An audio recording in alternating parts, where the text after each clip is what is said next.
Aku meninggalkan kampung halaman, bekerja jauh di Arab Saudi, menahan rindu dan lelah bertahun-tahun hanya demi satu orang, ibuku.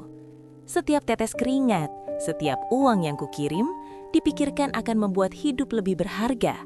Tapi saat aku pulang dengan penuh harapan, yang kulihat justru ibuku tinggal di rumah reot, diusir, hidup sendiri tanpa siapa-siapa. Lebih menyakitkan lagi, aku baru tahu kemana uang kirimanku selama ini pergi. Dan kenyataannya menghancurkan hatiku. Assalamualaikum warahmatullahi wabarakatuh. Semoga kalian semua selalu diberi kesehatan dan kekuatan. Di video ini, saya ingin mengajak kalian menyimak sebuah kisah nyata tentang perjuangan seorang anak yang merantau menjadi TKI di Arab Saudi demi membahagiakan ibunya. Kisah ini bukan sekadar cerita sedih, tapi juga pelajaran hidup yang sangat berharga.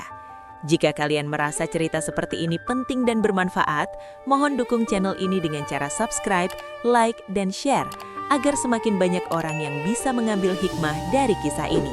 Aku lahir dan besar di sebuah desa kecil yang jauh dari keramaian pikuk kota. Desa itu sederhana, tapi penuh kenangan. Sejak kecil, kehidupan tidak pernah benar-benar mudah. Ayah meninggal dunia ketika aku masih remaja, meninggalkan aku dan ibuku berjuang berdua menghadapi kerasnya kehidupan. Sejak saat itu, ibuku menjadi segalanya bagi semua orang. Orang tua, sahabat, alasan sekaligus alasan terbesarku untuk bertahan. Setiap hari, ibuku bekerja serabutan, kadang mencuci pakaian tetangga, kadang membantu di ladang orang lain. Penghasilannya tak menentu, seringkali bahkan tak cukup untuk membeli beras hingga akhir bulan. Aku melihat sendiri bagaimana ibuku menahan lapar agar aku bisa makan. Senyumnya selalu dipaksakan, seolah ingin meyakinkanku bahwa semuanya baik-baik saja. Padahal tubuhnya semakin kurus dan wajahnya semakin lelah. Setelah lulus sekolah, saya mencoba berbagai pekerjaan di sekitar desa. Upahnya kecil, tak pernah cukup untuk memperbaiki keadaan. Rumah kami mulai rapuh termakan usia. Atap bocor saat hujan dan dindingnya retak di sana-sini. Setiap malam, aku berbaring sambil menatap langit-langit rumah, bertanya pada diriku sendiri, sampai kapan ibuku harus hidup seperti ini? Suatu hari saya mendengar kabar tentang pekerjaan di Arab Saudi. Banyak orang desa yang berangkat menjadi TKI. Mereka bilang meski berat, hasilnya bisa mengubah hidup keluarga. Malam itu aku tidak bisa tidur. Pikiran untuk meninggalkan ibu membuat dadaku sesak, tapi pikiran yang melihatnya terus menanggung rasa sakit yang jauh lebih menyakitkan. Aku tahu keputusan ini bukan keputusan ringan. Merantau berarti meninggalkan rumah, meninggalkan ibu seorang diri, dan menghadapi ancaman di negeri orang. Tapi di tengah keterbatasan, saya merasa tak punya pilihan lain. Aku ingin ibuku hidup layak. Aku ingin melihatnya tersenyum tanpa pura-pura. Dengan hati yang berat dan air mata yang tak terbendung, aku akhirnya memutuskan. Aku akan merantau ke Arab Saudi. Bukan demi mimpi pribadi, tapi demi seorang ibu yang telah mengorbankan seluruh hidupnya untukku. Hari keberangkatanku akhirnya tiba. Pagi itu, langit desa melihat kelabu, seolah ikut merasakan beratnya perpisahan yang akan terjadi. Sejak subuh, ibuku sudah bangun. Ia menyiapkan sarapan sederhana, nasi hangat. Aku memperhatikan setiap gerakannya, menyadari bahwa sebentar lagi aku akan meninggalkan semua ini. Rumah kecil kami, suara ayam berkokok, dan terutama sosok ibuku yang selama ini selalu ada di sisiku. Dalam hati, aku berulang kali bertanya, apakah keputusanku benar? Tapi saat melihat mata ibuku, aku kembali menguatkan diri. Sebelum berangkat, ibuku masuk ke kamar dan mengambil sebuah tas kecil berisi pakaian yang telah ia lipat rapi. Pakaiannya sederhana, tapi disiapkan dengan penuh cinta. Ia kemudian menyelipkan uang receh kekecewaan, tabungan kecil hasil jerih payahnya. Aku menolak, tapi dia memaksa. Bawa saja nak, ibu tenang kalau kamu punya pebangan, katanya lirih. Saat kendaraan yang akan membawaku berhenti di depan rumah, ibuku tak mampu lagi menahan air mata. Ia mengulurkan tangan erat-erat seolah takut aku akan menghilang jika dibiarkan. Jaga diri baik-baik di sana. Jangan lupa sholat, jangan lupa makan. Pesannya berulang kali. Aku mengangguk, tenggorokanku tercekak. Dalam pelukan ibuku, aku merasakan tubuhnya yang semakin rapuh. Aku sadar, aku meninggalkannya dalam keadaan yang tidak mudah lagi. Rasa bersalah menyelip di dadaku, tapi aku tak boleh goyah. Sebelum melangkah pergi, aku menatap wajahnya ke dalam dan berjanji di dalam hati, janji yang tak pernah kuucapkan dengan suara keras. Aku akan bekerja dengan kekuatan yang hebat, aku akan mengirim uang, dan suatu hari nanti aku akan pulang membawa kehidupan yang lebih baik untuk ibu. Saat kendaraan mulai bergerak menjauh, aku melihat ibuku berdiri di depan rumah, melambaikan tangan dengan mata sembab. Pemandangan itu terpatri kuat dalam ingatanku, sebuah janji yang harus kutepati, apapun resikonya. Hari-hari pertamaku di Arab Saudi terasa sangat berat. Begitu menginjakkan kaki di negeri orang, semua terasa asing. Bahasa, seiring berjalannya waktu, kehidupanku di Arab mulai terasa seperti rutinitas yang melelahkan. Namun, ada satu hal yang selalu menjadi penguatku, keyakinan bahwa ibuku baik-baik saja di rumah. Setiap kali menelpon, ibuku selalu menjawab dengan nada tenang dan penuh terima kasih. Ia bilang tidak kekurangan apapun, rumah aman, dan aku tidak perlu khawatir. Kalimat itu menjadi obat bagi lelahku. Setiap kali rindu menyerang, aku menghibur diri dengan pikiran bahwa semua pengorbananku tidak sia-sia. Aku percaya sepenuhnya pada ucapan ibuku, tanpa pernah menanyakan lebih jauh atau meminta bukti. Bagiku, kejujuran ibuku tak pernah perlu diragukan. Kadang-kadang, aku mendengar suara ibuku yang terdengar lebih pelan dari biasanya, seperti menahan sesuatu. Tapi aku memilih mengabaikannya. Aku berpikir mungkin dia hanya lelah atau sedang tidak enak badan. Aku terlalu sibuk bertahan hidup di negeri orang, hingga lupa. Saya juga jarang berkomunikasi dengan tetangga atau keluarga lain di desa. Saya merasa tidak perlu. Selama ibuku bilang semuanya baik-baik saja, aku merasa cukup. Tanpa kusadari, sikap inilah yang perlahan membutakanku dari kenyataan. Di dalam hatiku tumbuh rasa aman yang palsu. Saya merasa telah menjalankan tanggung jawab sebagai anak dengan baik. Aku bekerja keras, mengirim uang tepat waktu, dan terus berdoa. Aku tidak menyangka bahwa di balik semua itu, ibuku sedang memikul beban yang ia simpan rapat-rapat agar aku tetap kuat bekerja. Keyakinan palsu ini membuatku lengah. Aku tak tahu bahwa kepercayaanku dimanfaatkan oleh orang-orang yang seharusnya menjaga ibuku. Aku tak sadar bahwa senyum yang kudengar lewat telepon hanyalah topeng untuk melindungi penderitaan yang semakin dalam. Aku terus melangkah dengan keyakinan itu, tanpa tahu bahwa suatu hari nanti semua kepastian palsu ini akan runtuh dalam sekejap dan meninggalkan luka yang sulit disembuhkan. Hari yang kutunggu selama bertahun-tahun akhirnya tiba. Kontrak kerjaku selesai dan aku bisa pulang ke tanah air. Setibanya di tanah air, aku menghirup udara kampung halaman dengan perasaan haru. Aroma tanah, suara motor tua, dan wajah-wajah yang terasa familiar membuat mataku berkaca-kaca. Namun, ada sesuatu yang terasa berbeda. Perjalanan menuju desa tidak lagi dipenuhi rasa tenang yang kubayangkan. Entah kenapa, hatiku mulai gelisah. Saat kendaraan berhenti di depan rumah lama kami, jantungku berdegup kencang. Tapi yang kulihat bukanlah pemandangan yang kuharapkan. Rumah itu tampak asing. Tidak ada tanda-tanda ibuku tinggal di sana. Pintu tertutup rapat, halaman sepi, dan suasana terasa dingin. Aku berdiri bersandai. Kebahagiaan yang kurasakan perlahan memudar. Dalam hati aku mencoba tetap berpikir positif. Mungkin ibuku sedang pergi sebentar. Mungkin dia tinggal di rumah tetangga. Namun kegelisahan itu semakin kuat. Pulang yang seharusnya penuh kebahagiaan berubah menjadi awal dari kebingungan yang tak bisa kujelaskan. Aku belum tahu bahwa langkah kakiku hari itu sedang membawaku menuju kenyataan paling pahit dalam hidupku. Aku berdiri cukup lama di depan rumah itu, mencoba meyakinkan diri bahwa semua ini hanyalah kesalahpahaman. Rumah yang dulu kutinggalkan memang sederhana, namun tetap terasa hangat. Namun kini, rumah itu tampak dingin dan asing. Tidak ada sandal ibu di depan pintu, tidak ada suara langkah kaki, tidak ada tanda-tanda. Aku mulai bertanya pada tetangga sekitar. Dengan wajah ragu, salah satu dari mereka menatap lama sebelum akhirnya berkata pelan, seolah takut menyakiti perasaanku. "Ibu..." Kalimat itu seperti petir di siang bolong-bolong. Dadaku terasa sesak. Aku bertanya, kemana ibuku pergi? Kenapa rumah ini kosong? Dan sejak kapan semua ini terjadi?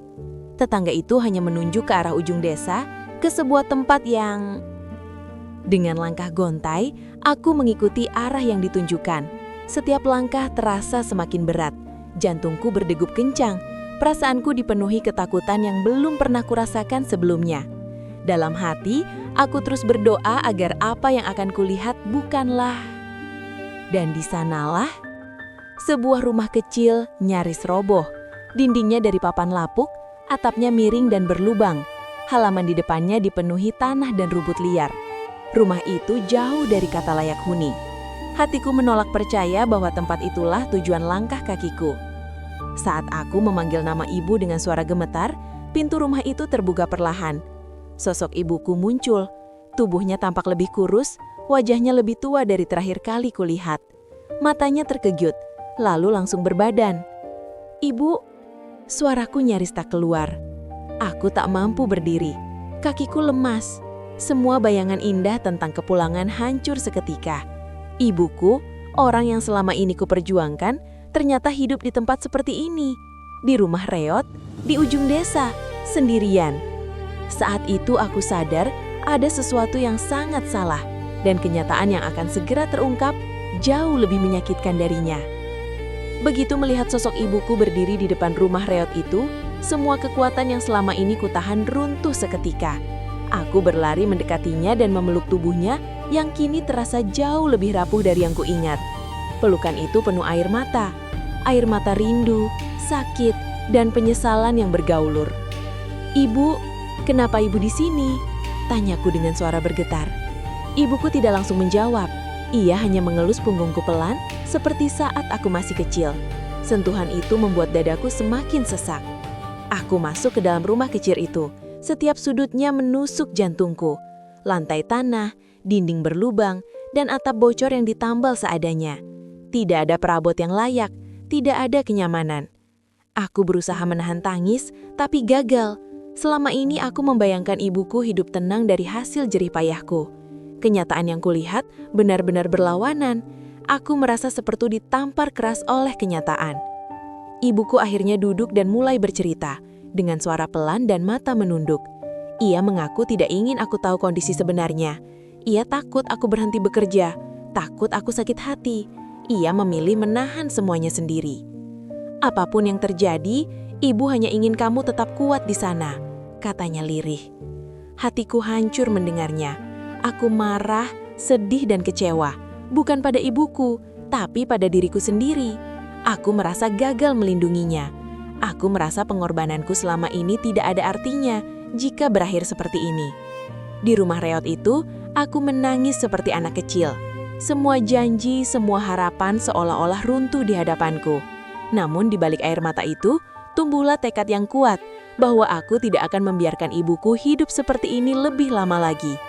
Hari itu, di rumah yang hampir roboh, aku menyadari satu hal penting, bahwa cinta seorang ibu seringkali membuatnya rela menderita demi kebahagiaan anaknya. Setelah tangis kami sedikit meredah, aku duduk di samping ibuku di dalam rumah reot itu. Suasana hening, hanya suara angin yang masuk melalui celah-celah dinding kayu. Aku menatap wajah ibuku, berharap ia mau berkata jujur tanpa menyembunyikan apapun lagi. Dengan hati berat, aku meminta ibu menceritakan semuanya. Ibuku menjawab cukup lama. Tangannya saling menggenggam, matanya menatap lantai. Lalu dengan suara lirih, ia mulai membuka kenyataan yang selama ini disimpannya sendiri. Uang yang kukirim setiap bulan ternyata tidak sepenuhnya ia terima dan nikmati. Sejak awal, ada pihak keluarga yang ikut mengurus keuangan dan rumah kami. Awalnya dengan alasan membantu, lama-kelamaan berubah menjadi tekanan. Ibuku sering dipaksa menyerahkan uang.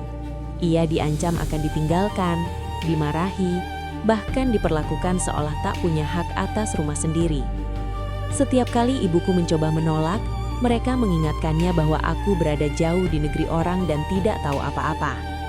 Aku mendengarnya dengan kuat-kuat, menahan amarah yang mendidih. Setiap rupiah yang kukirim adalah hasil keringat dan air mata.